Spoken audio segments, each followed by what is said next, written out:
बूढ़ा पिता। किसी शहर में एक बूढ़ा व्यक्ति अपने बेटे और बहू के साथ रहता था।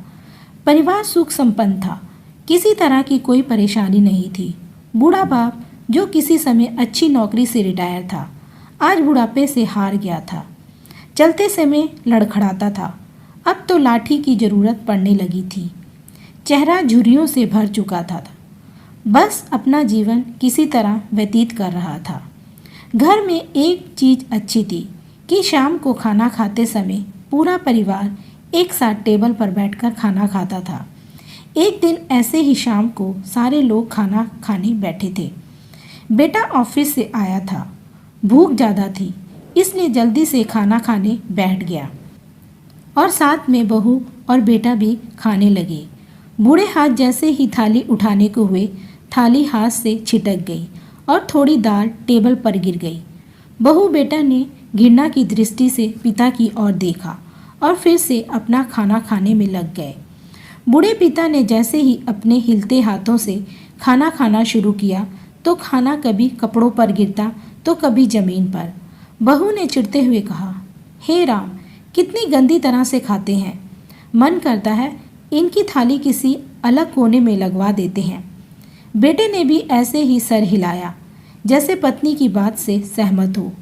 नन्हा पोता यह सब कुछ मासूमियत से देख रहा था। अगले दिन पिता की थाली उस टेबल से हटाकर एक कोने में लगा दी गई। पिता की डबडबाती आंखें सब कुछ देखते हुए भी कुछ बोल नहीं पा रही थी। बूढ़ा पिता रोज की तरह खाना खाने लगा। खाना कभी इधर गिरता कभी उधर।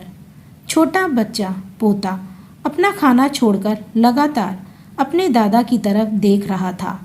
माँ ने पूछा, क्या हुआ बेटे, तुम दादाजी की तरफ क्या देख रहे हो और खाना क्यों नहीं खा रहे हो? बच्चा बड़ी मासूमियत से बोला, माँ, मैं सीख रहा हूँ कि वृद्धों के साथ कैसा व्यवहार करना चाहिए। जब मैं बड़ा हो जाऊँगा और आप लोग बूढ़े हो जाओगे तो मैं भी आपको इसी तरह कोने में खाना खिलाऊंगा। बच्चे के मुंह से ऐसा सुनते ही बेटे और बहू दोनों कांप उठे। शायद बच्चे की बात उनके मन में बैठ गई थी, क्योंकि बच्चे ने मासूमियत के साथ एक बहुत बड़ा सबक दोनों को सिखा दिया था। बेटे ने जल्दी से आगे बढ़कर पिता को उठाया और वापस टेबल पर खाने के लिए बिठाया और बहू भी भागकर पानी का ग्लास ले आई कि पिताजी को तकलीफ ना हो। दोस्तों, बुढ़ापे में बच्चों को अपने माता पिता की सेवा करनी चाहिए। माँ बाप इस दुनिया की सबसे बड़ी पूंजी है। आप समाज में कितनी भी इज्जत कमा लें या कितना भी धन इकट्ठा कर लें, लेकिन माँ बाप से बड़ा धन इस दुनिया में कोई नहीं है। कहानी कैसी लगी हमें कमेंट में लिखकर बताइए। वीडियो को लाइक और हमारे चैनल को सब्सक्राइब करें। थैंक यू, धन्यवाद।